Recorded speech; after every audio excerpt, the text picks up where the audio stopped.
In a bright and cheerful classroom, Miss Lee gathered her students around for a special lesson. Mia, Leo, and Ava were excited. They loved learning new things, especially when Miss Lee told stories. Today, we're going to talk about something very important. Miss Lee began with a warm smile. We have a special guest who will help us understand it better. With a sparkle of magic, Alex, the friendly speaker, appeared.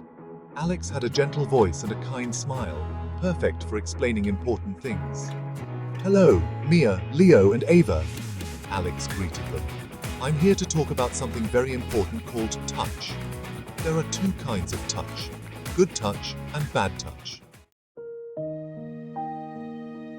Mia raised her hand. What's a good touch? Alex nodded and said, "A good touch is something that makes you feel happy and safe. For example, a hug from your parents when you're feeling sad, or a high five from a friend when you've done something great. These touches make us feel warm inside and are always okay." Leo thought for a moment. So what's a bad touch? Alex's face became serious but gentle. A bad touch is when someone touches you in a way that makes you feel uncomfortable or scared. It could be something you don't like or something that makes you feel upset. It's important to remember that you should always speak up if someone touches you in a way that makes you feel bad. Ava's eyes widened. But what if it's someone we know? Miss Lee stepped in to reassure Ava. Even if it's someone you know, it's okay to say no if you don't like the touch. You have the right to keep yourself safe and tell a trusted adult if something doesn't feel right. Alex nodded in agreement. Exactly. You should always feel comfortable talking to a parent, teacher, or any grown-up you trust if you're unsure about a touch. Leo raised his hand again. What should we do if we're not sure if something is a good touch or a bad touch? Alex smiled. Great question, Leo. If you're ever unsure, remember to trust your feelings. If something makes you feel uneasy or confused, it's always best to talk to someone you trust about it. It's better to ask and be safe. Mia looked thoughtful. What if we see someone else feeling upset about a touch? Miss Lee encouraged her.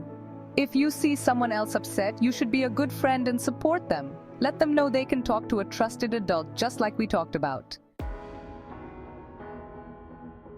Alex concluded, "Remember, everyone has the right to feel safe and happy. Good touches are always okay, but if something doesn't feel right, you should speak up and get help. You're never alone." With a final wave, Alex vanished, leaving the students with a feeling of reassurance. Lee smiled warmly at her students. Do you all feel ready to share what you've learned? Mia, Leo, and Ava nodded enthusiastically. They knew they could talk to Miss Lee or anyone else they trusted if they ever needed to. As the bell rang, the students left the classroom feeling confident and safe, knowing they had the power to protect themselves and others. And Ms. Lee felt proud, knowing she had helped her students understand something very important.